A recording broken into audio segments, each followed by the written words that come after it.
Hello everyone and welcome to RMU Tonight. As always, I am your host, Kestra Harris, and with me is my trusty side host, Cameron Macariola. Hi. Hey. We have a great show for you all tonight, so let's get right down to business. But before we get started, actually, I need some time to vent. So remember last 2 weeks ago when I told you guys I got crazy when my dad left? Well, after last week's show, our producer, Jonah, reenacted one of the most life-altering moments in my life and walked out on our show. And as my mom did too, he was replaced immediately with Cameron. So Cameron, welcome as our producer. I'm dressed for the occasion to celebrate my promotion. You look really good. Thank you. You look beautiful as well. Gosh, thank you. But we're just kidding around. Jonah will still be around making content, unlike my dad. But I just couldn't pass up this opportunity to use you guys as free therapy again. So let's start with something fun, shall we? Today, around 11, a kangaroo was loose running around after it had escaped its handler in an Alabama town. The kangaroo was supposed to be on its way to Tennessee, having stopped in Alabama to rest for a couple of days before finishing the home stretch of the trip. The kangaroo slipped out of the handler's grip and it took off running. I don't know about you, but I feel for the kangaroo. If I was forcibly brought to Alabama, I'd be off running too. Being a woman alone is enough reason to get out of that hellhole. You got a hip hop hibbity hop to hip hop tibbity. I don't know how the words go. I don't know the words either, but you know, I was vibing with you there. Yeah, it was a nice beat at first, and then I lost it. We have yet another runaway story. Last week, Kim Kardashian and Kanye West have officially filed for divorce. The two are working on having joint custody of their 4 kids and are determined to be a great co-parenting team. That could be us, you know? It could be. Yeah, I would divorce you just to get the chance to be married to you. Yeah. You know? Just think about it, that's all. Kimmy and Kanye's relationship has been on the rocks since West had announced his presidential campaign and incidents following his conference in South Carolina. Plus, the rumors circulating about West's supposed affair with an Instagram makeup influencer. Kanye talked about his split and is currently going to stay single and work on himself, while Kim, as soon as she filed for divorce, got a text from Ray J asking, "Want to make a sequel?" Hopefully we get some good Kanye West songs out of this. Ooh, that would be good. Some Taylor Swift type sad breakup beats. I'd be down for that any day. I love Kanye West, to be honest. At the end of the day, he could do no wrong in my eyes.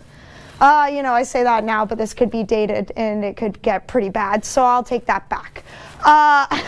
1 fish, 2 fish, red fish, blue fish. You might just be a racist. Yes, sad to say, beloved children's book author Dr. Seuss has had 6 books that will cease to be sold and will be pulled from the shelves. These books' sudden controversy is how characters in the book are depicted, because Seuss has been criticized over the years with new info uncovering anti-Semitism and Orientalism, plus not-so-tasteful characteristics of black characters, too, in these 6 stories. With an upstanding turn of events, a lost book of Seuss's was found the other day, but due to the title, it will not be released because "Kill Me Now, Ringo," said the gringo, seems to be too on the nose for his estate to release it. I grew up with Dr. Seuss. My favorite was Green Eggs and Ham. Or Go Dogs Go. It's a tough 1-2 to pick. I like that. Oh, The Places You'll Go. That's a good one. That's a great one. Because it brought me here. Underwhelming, but true. On a less serious note, I know we all love a good sleepover, right? Well, I've been having some fun little sleepovers with a new friend of mine, and yeah, you know, we've been having a fun time, and then he leaves and we don't talk for the next 4 to 6 business days, and then we do it again.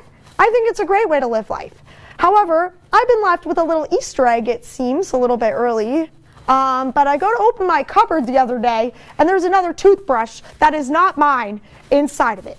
So as a detective I am, I recognize that this is my lovely friend's toothbrush. And I don't know anything about a guy leaving a toothbrush at your place. Like, I don't know if you know anything about this, Cameron, but that's not really friend material. That's more something that I would hope you would do at my place. You gotta get the, was it an electric toothbrush? No, it's just your standard. Oh, what were those childhood ones? Yeah, with like the rock and roll ones? Yeah. Yeah. Yeah, but he left it at my place, and I left that lifestyle after I realized how much less I like everyone other than myself. So I'm left with a decision. Do I mention the toothbrush? Do I ignore it? Do I throw it out? Literally help me out. I'm leaning towards ignore with heavy throw it out undertones. I don't know. I've been feeling chaotic lately. If you have any advice, seriously let me know. I got nothing. That's not entirely correct. I got a new toothbrush. Anyways, when we come back, we will start out with Blind Mike in a special game where we take an RMU remake of a classic. So stay tuned here tonight. Roll over. Chance high five. All right. When you adopt a shelter pet, you discover all the things that make them unique. And your mother and... I am totally a hot person. Right, guys? Thanks for being honest. They're a little bit of a lot of things, but they're all pure love. Adopt pure love at theshelterpetproject.org. Multiple studies have shown that marijuana can slow both driver reaction and response time, which can be really dangerous. He's here. He's here. Wait. What? I can't drive. Why? My. Oh.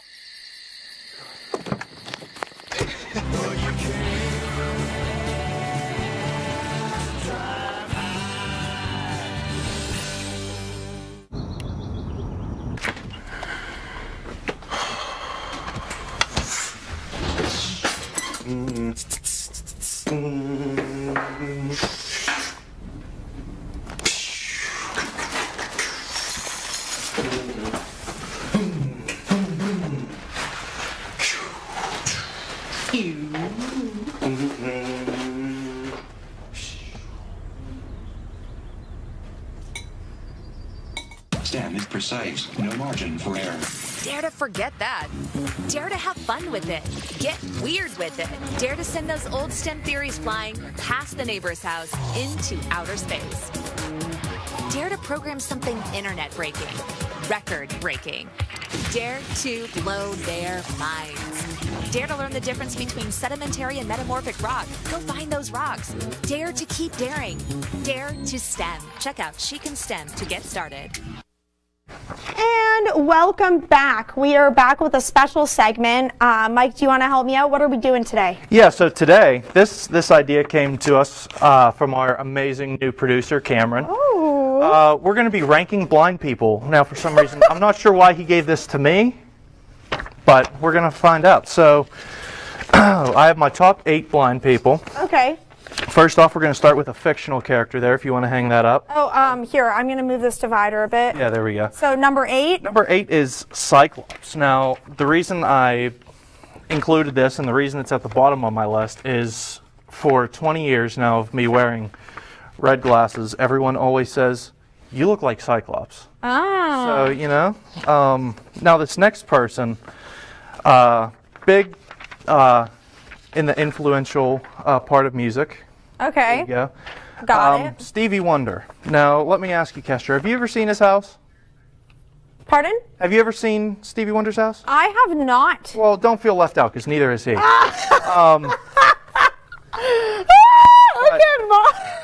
But another big influential person, Andrea Bocelli. Big in the actually, he's got a good song with, actually, it is on your side. He's got a good song with, I don't even know who it is. I think it's a Lady Gaga song. It's a bop if you've ever heard it. Yeah, he is very influential, you know, in music. Moving on to another character now. I don't know if anyone's ever seen the movie Scent of a Woman. Scent of a Woman. Classic movie with Al Pacino, but his character, Frank Slade. Okay, so not actually blind, just the character is blind? The character's blind, yeah. Okay. So, another fictional character there. That might be how I play this toothbrush situation out. I might just pretend I didn't see it. Absolutely, you know? Yeah. But I think we're going to come back with a little more later on. Yeah, so let's talk about your experience with, seeing and these fun characters. Seeing, yeah. So, it's a real fun time to see, these people. It's to the blind community. It's really cool to you know, experience, you know, to see what they see. Yeah, or, do you know. get a lot of representation, or do you feel like you're sometimes missed? I feel like the blind community is definitely represented pretty well, you know, especially in music. You know, I'm a big music guy, and especially in movies as well. I think they say like when you don't have a sense, your other senses are heightened. So maybe like absolutely, musicians. yeah, I hear that all the time. Yeah. Yeah. No pun intended. But yeah, so that's, you know, we really see that especially with our music guys here. You know, their senses are really heightened with singing and absolutely performing in music. So we're going to come right back to this segment, but we're going to head over to A Moose in My Life. We're going to learn some new stuff today, I think. So we'll be right back after this. If there were a creature there on RMU-TV, it'd have to be a forest beast that could tell us what he sees. Well, a deer is just too big, and a bear is too much for me. A rabbit's just too small, and a raccoon would take it all. So by now I bet you're wondering, kids, I'd say the only answer is, if an animal became a man, if I had to make a plan, I'd say I need a little moose in my life. Hello everyone, and welcome back to Little Moose in My Life. I hope you all enjoyed your holiday season, and now we've come to the unfortunate end of hunting season, but it's time to go to your freezers and reach out a little piece of rump roast, which I have here today, and we're going to go over how to turn this into some sweet, juicy sriracha honey jerky. I'm going to start by trimming off the silver skin. And so we see here our small cut, we have this membrane and silver skin, and when it goes to jerky, it's going to turn tough and give it kind of a gamey flavor, that undesirable deer flavor. So we're going to go ahead with a small knife here, and just kind of work in. Just the knife will take you right under the skin. You don't want to take too much of that red meat off. Come right under that. It's going to come right off. We're going to do that with as much as we can get.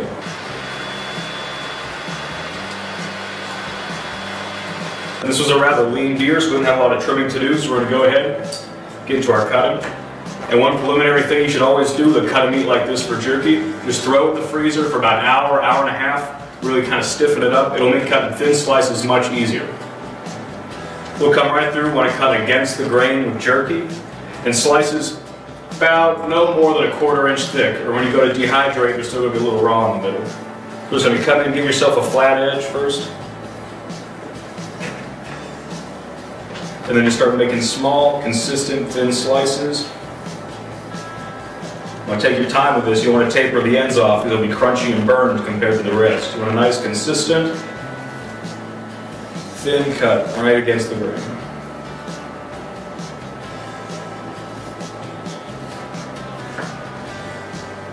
And just to give you a look, this is about how thin we're talking.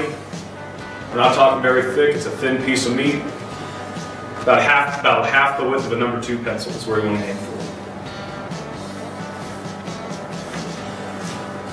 Alright, so what we have here now is our bin of fully thin sliced meat for our jerky. You're going to go ahead and put it in any sort of bowl, Tupperware bin, or any sort of closed container. You're going to fill it all the way, make sure you're submerging all your pieces, and you're just going to add salt water until you feel needed. This is a tenderizing phase. It'll also get rid of more of that undesirable game flavor. Just make sure everything's submerged in the salt water. We're going to cap it up. We're going to put this in the fridge for 24 hours.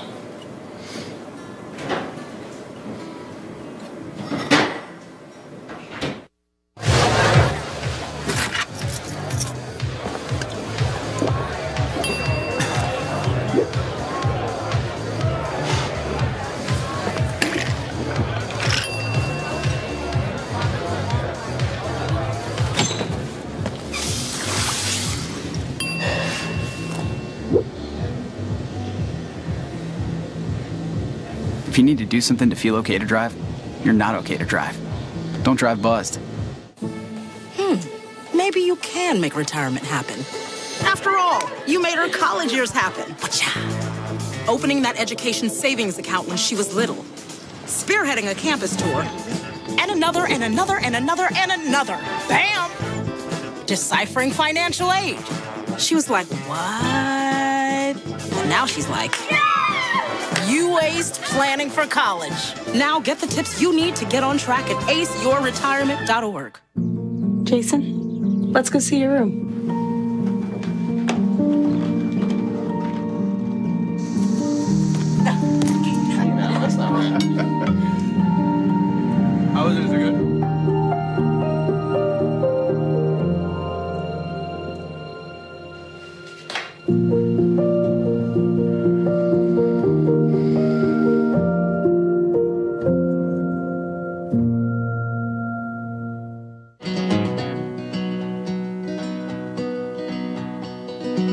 things could be stranger, but I don't know how.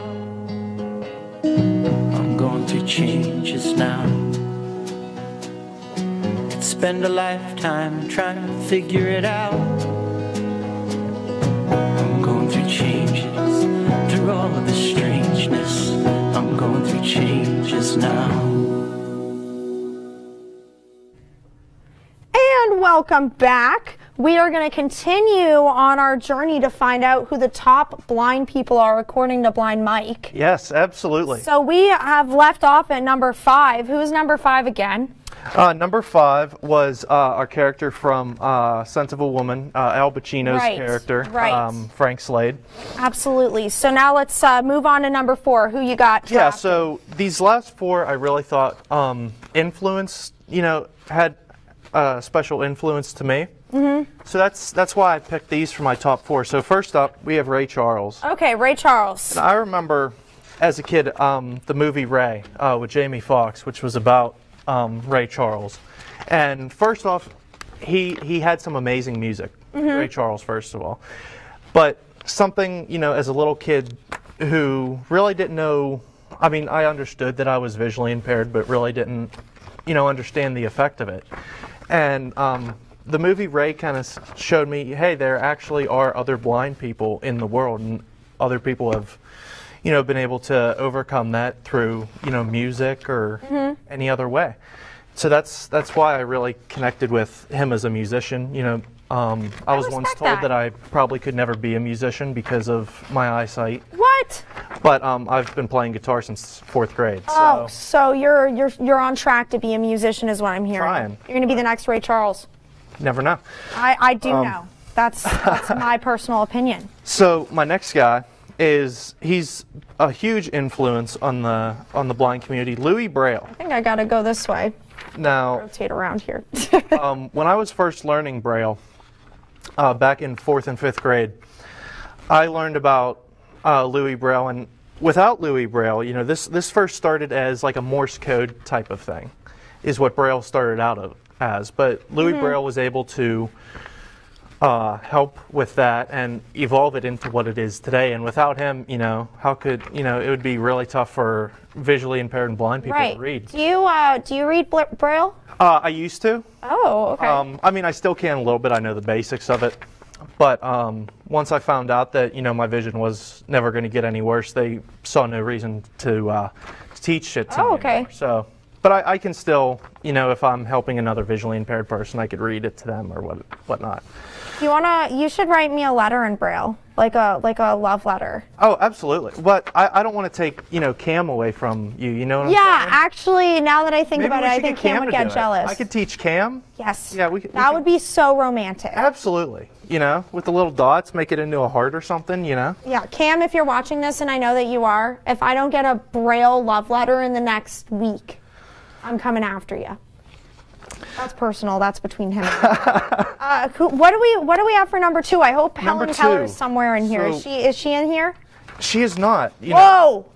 You know the debates that Helen Keller's not, a real person. She was either blind or she was deaf. Yep. You can't have both. That's what I'm saying. You can't have both. It's not possible. I mean, she's kind of a baddie though. Have you ever seen a picture of her? Yeah. Yeah. Well, have I ever seen a picture of her? Come on, Kevin.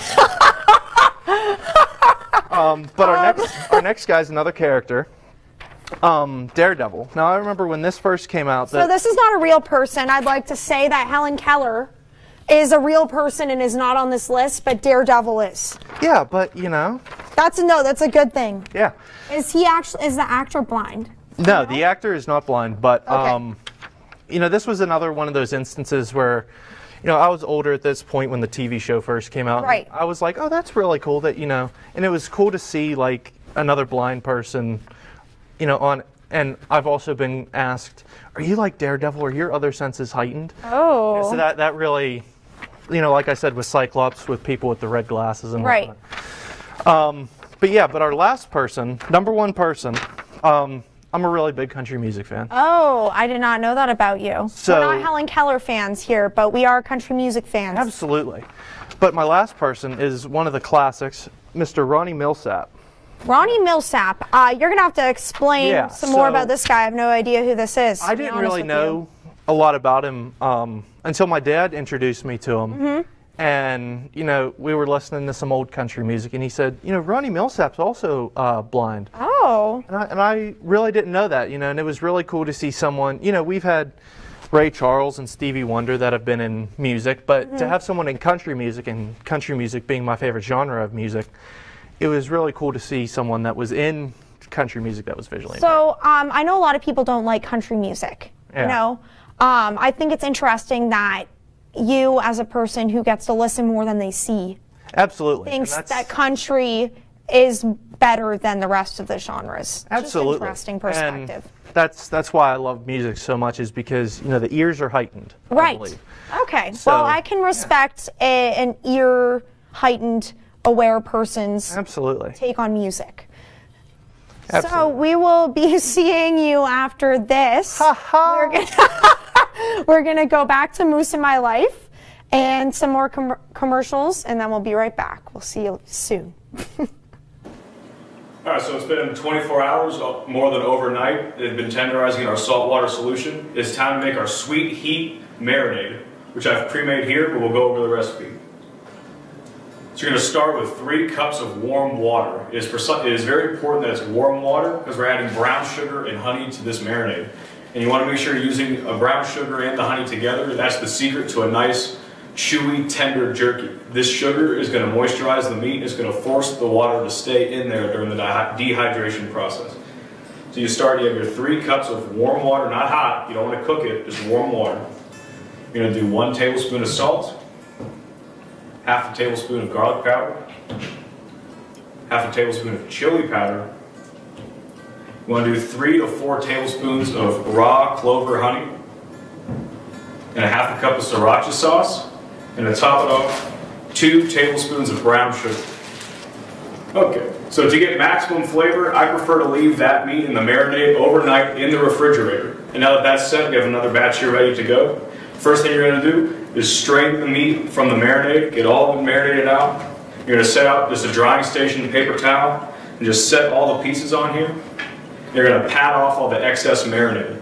You don't want these to go into your dehydrator, your smoker, or your oven with that excess, you know, the excess sriracha sauce or the honey. It'll burn to the side of it and just give it a bitter, burnt carbon flavor. We're going to let all these sit out.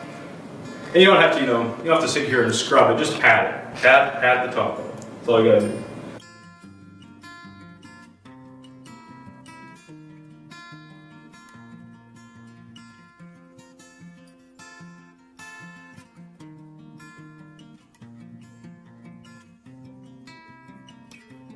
Alright, once you have your slices all out, dried and patted, we're going to do the toothpick hanging method for these. You're going to take your piece. You don't want to go much further down, maybe a ½ inch, just enough where that piece of meat above it's going to be strong enough to hold it so it doesn't fall through during the process. Just going to have it hang in the oven off this toothpick. We're going to go ahead and just do all that with our pieces here.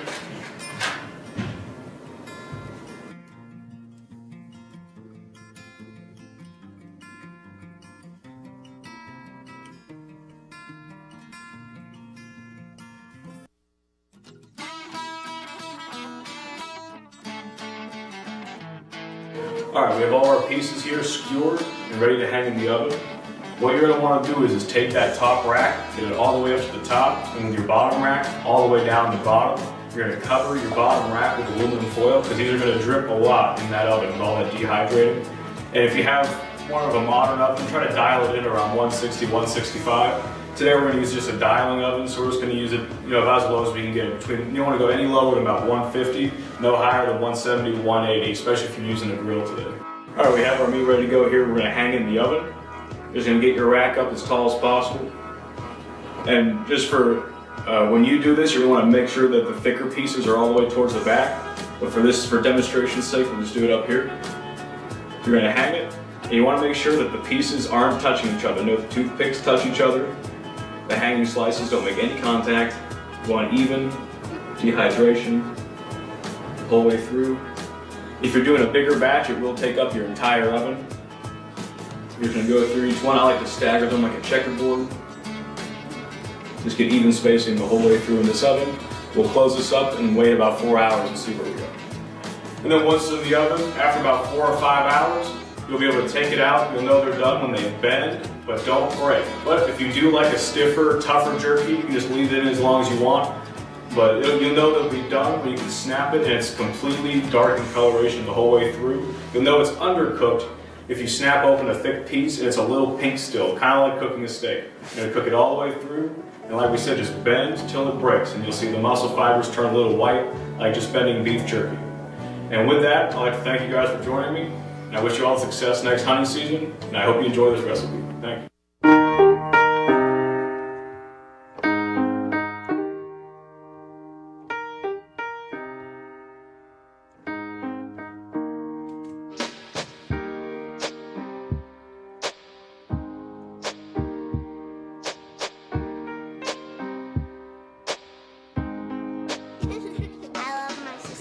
My heart doesn't see race. Love is love. What are you doing in there? What's that? I wouldn't do that. What are you doing? What are you looking for?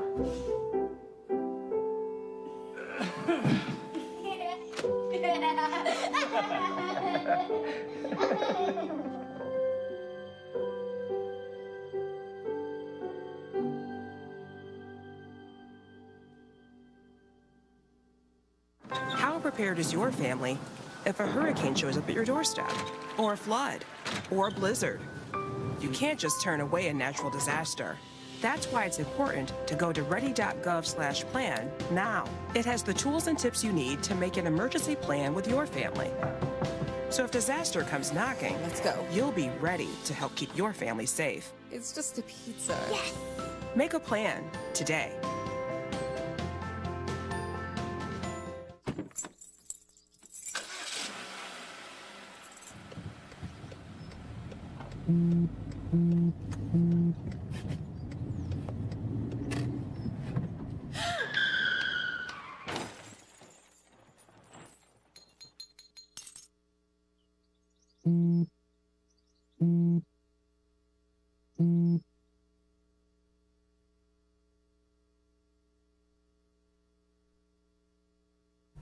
Thanks for coming back with us after that. I'm back with Cameron to wrap up the show.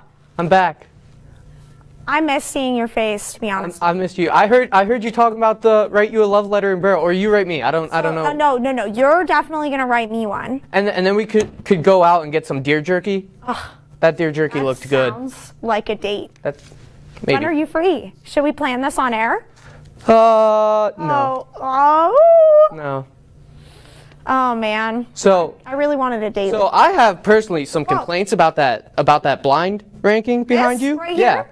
Where like how can you have people who aren't actually blind on that thing and then mythical creatures like Helen Keller not be on there? Yeah, I mean Helen Keller is like, to be on this. She might be mythical as well, but like at least like there was rumors she existed. Right, and also you know what? She's probably like the god of blind people. Like you wouldn't put God on a. She was blind and deaf. Like that, you got all of it there. But we didn't rank deaf people. If we did a Venn diagram of blind people and deaf people, she'd be right smack dab in the middle. She would be.